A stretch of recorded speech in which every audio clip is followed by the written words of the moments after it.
11월 1일 아침 묵상 시간입니다. 매일 하나님의 말씀을 묵상하는 일은 우리의 삶을 겸손하게 합니다. 하나님의 말씀을 의지하고 따르며 사는 것이 가장 복된 삶임을 또한 깨닫게 해줍니다. 오늘도 하나님 말씀 앞에 우리 자신을 비추어 보고 말씀 앞에서 살아가는 복을 누리는 하루가 될 수 있기를 간절히 소망하면서 우리 오늘 말씀 오바댜서 1장 1절부터 9절까지 말씀을 함께 봉독하도록 하겠습니다. 오바댜의 묵시라. 주 여호와께서 에돔에 대하여 이와 같이 말씀하시니라. 우리가 여호와께로 말미암아 소식을 들었나니 곧 사자가 나라들 가운데에 보내심을 받고 이르기를 너희는 일어날지어다. 우리가 일어나서 그와 싸우자 하는 것이니라. 보라, 내가 너를 나라들 가운데에 매우 작게 하였으므로 네가 크게 멸시를 받느니라. 너의 마음의 교만이 너를 속였도다. 바위 틈에 거주하며 높은 곳에 사는 자여, 네가 마음에 이르기를 누가 능히 나를 땅에 끌어내리겠느냐 하니, 네가 독수리처럼 높이 오르며 별 사이에 깃들일지라도 내가 거기에서 너를 끌어내리리라. 여호와의 말씀이니라. 혹시 도둑이 내게 이르렀으며 강도가 밤중에 내게 이르렀을지라도 만족할 만큼 훔치면 그치지 아니하였겠느냐. 혹시 포도를 따는 자가 내게 이르렀을지라도 그것을 얼마쯤 남기지 아니하였겠느냐. 네가 어찌 그리 망하였는고, 에서가 어찌 그리 수탈되었으며 그 감춘 보물이 어찌 그리 빼앗겼는고. 너와 약조한 모든 자들이 다 너를 쫓아 변경에 이르게 하며 너와 화목하던 자들이 너를 속여 이기며 네 마음을 먹을 것을 먹는 자들이 네 아래 함정을 파니 네 마음에 지각이 없음이로다. 여호와의 말씀이니라. 그날에 내가 에돔에서 지혜 있는 자를 멸하며 에서의 산에서 지각 있는 자를 멸하지 아니하겠느냐. 그만아 내 용사들이 놀랄 것이라. 이로 말미암아 에서의 산에 있는 사람은 다 죽임을 당하여 멸절되리라. 아멘. 오늘의 본문은 선지자 오바댜의 에돔을 향한 예언을 다루고 있습니다. 여타 선지서들과 좀 다른 특징이 있다고 한다면 이 구약의 소선지서, 대선지서들 중에 대부분은 예언자가 어떤 시대에 살았는지, 그러니까 어떤 왕 시대에 살았는지에 대한 정보를 제공해 주는데, 이 몇 개의 서신들은 배경 정보가 없는 서신들이 있고요. 오바댜서도 그 중에 하나로 이제 이 예언을 받은 사람이 오바댜라는 것, 그리고 이 예언이 에돔을 향하고 있다는 것이 이 서신의 이 배경에서 알 수 있는 것 전부입니다. 오늘 본문의 주된 내용은 에돔이 왜 심판을 받는지, 그들이 왜 심판을 받아야 하는지에 대한 내용을 다루고 있습니다. 하나님께서 사자, 즉 사신 내지는 특사를 이 나라 전하러로 보내서 일어나서 에돔을 전쟁을 해서 쳐부수라라는 그 전령을 보냈다라는 것으로 이야기가 시작됩니다. 왜 에돔이 주변 나라들로부터 공격을 당할 수밖에 없었는지, 더 정확히는 왜 하나님께서 주변국들을 일으키셔서 에돔을 멸망시키고자 하시는지에 대한 그 내용이 곧바로 이야기에 다 나오고 있습니다. 그 이유는 에돔이 교만하였기 때문이었습니다. 2절부터 4절에서는 하나님께서 에돔을 작게 하였다, 다른 나라들로부터 멸시를 받게 될 것이다 라고 이야기를 하고 있는데요, 그들이 교만함으로 콧대가 치솟아 있는데 그것을 꺾어버리시겠다라는 말씀입니다. 3절에 보니까요, 바위 틈에 거주하며 높은 곳에 사는 자라는 표현이 있는데, 이는 에돔의 영토가 해발 1700m 정도 되는 고지대에 위치해 있었고, 그렇기 때문에 물리적으로 봤을 때에는 이 에돔이라는 지역이 이 난공불락의 요새, 이 천혜의 요새, 쉽게 정복당하기가 어려운 조건을 갖춘 곳에서 살고 있었다라는 것을 지금 이야기해 주는 것이고요. 그래서 실제로 에돔은 이 지형적 이점으로 인해서 외부로부터의 침략에서 상대적으로 좀 안전할 수 있었는데, 이 에돔이 그곳에 있으면서 그 대단한 요새가, 그 자연이 자신들을 지켜주고 있기 때문에 우리는 안전하다라고 생각하면서 오만한 가운데 살고 있다는 것을 지적하고 계신 것입니다. 3절 하반부에 바위 틈에 거주하며 높은 곳에 사는 에돔 사람의 마음에 대해서 이렇게 표현을 하고 있습니다.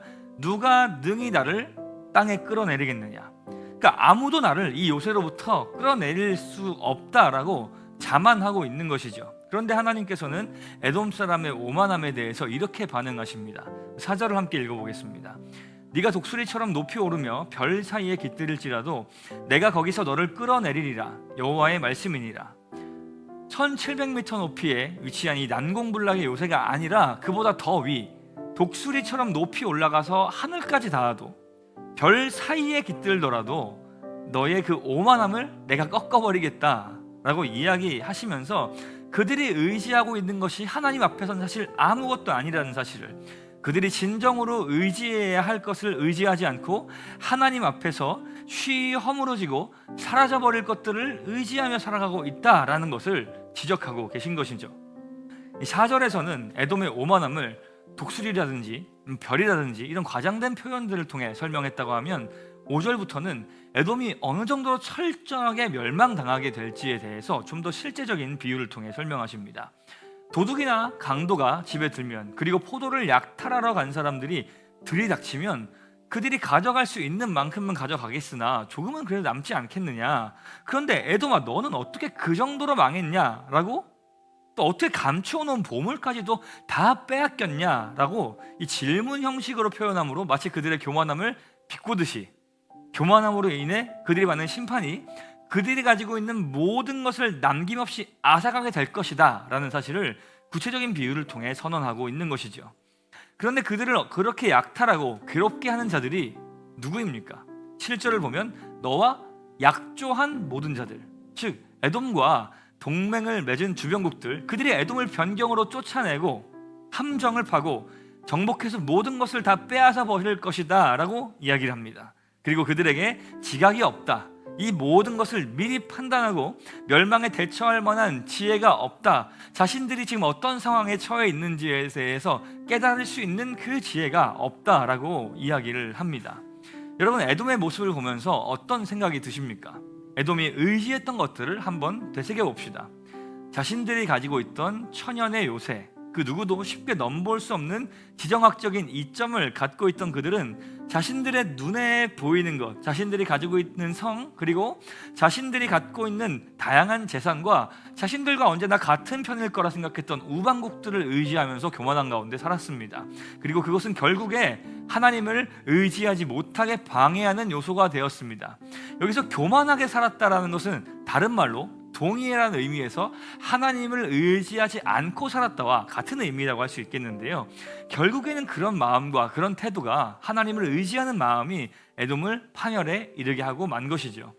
만약에 에돔과 같이 우리에게 가진 것이 많다면, 그래서 딱히 기도하지 않아도, 하나님을 의지하지 않아도 인생에 아무런 문제가 없고 승승장구하는 것과 같이 보인다면, 우리는 어쩌면 그 이후로 하나님을 신뢰하고 의지하는 태도를 쉽게 저버리게 될지도 모르겠습니다. 그런 맥락에서 우리가 성공한다는 것, 즉 재물이 많아진다는 것, 대단한 인맥을 쌓는 것 등은 그것이 하나님을 의지하는 일에 방해가 되는 요소가 되었다고 할 때 우리에게, 우리의 인생에 결코 유익하는 것이라고 말할 수는 없을 것입니다. 또한 내가 가지고 있는 것이 대단히 많지 않다고 하더라도, 작은 것이라고 하더라도 그것이 하나님을 의지하지 못하게 하는 것, 그것을 의지하고 있는 내 삶을 발견한다고 한다면 그 또한 우리를 하나님으로부터 떠나게 만드는 것이 될 것이라는 사실을 우리가 번뜩 깨달아야 할 줄로 믿습니다. 오늘도 혹시나 우리가 하나님 말고 다른 의지하고 있는 것이 있는가 한번 돌아보았으면 좋겠습니다.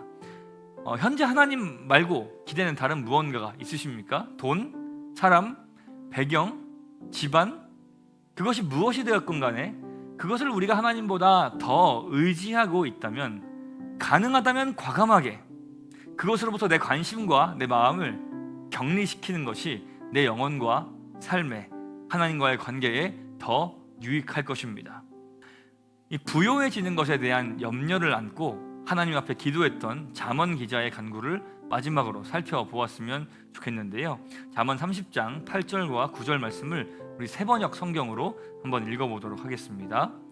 허위와 거짓말을 저에게서 멀리하여 주시고 저를 가난하게도 부유하게도 하지 마시고 오직 저에게 필요한 양식만을 주십시오.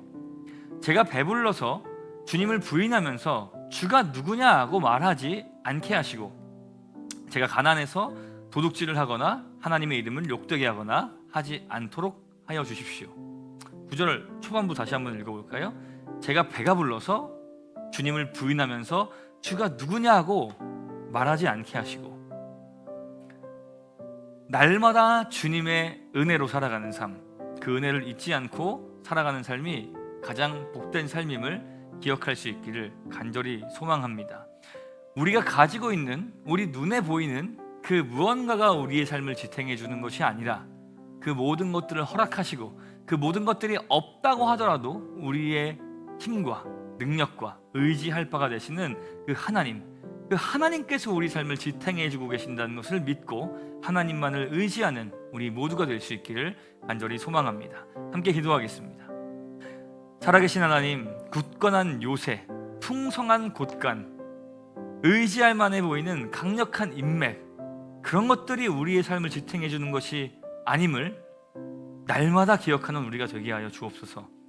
오직 하나님만이 우리의 산성이시요, 우리의 피할 곳이요, 우리의 기업이시요, 우리가 의지할 분이심을 믿고 오늘도 그 믿음 안에서 주의 말씀에 귀를 기울이며 주님을 의지하고 주님과 동행하는 하루가 되게 하여 주시옵소서. 감사드리며 살아계신 예수님의 이름으로 기도합니다. 아멘.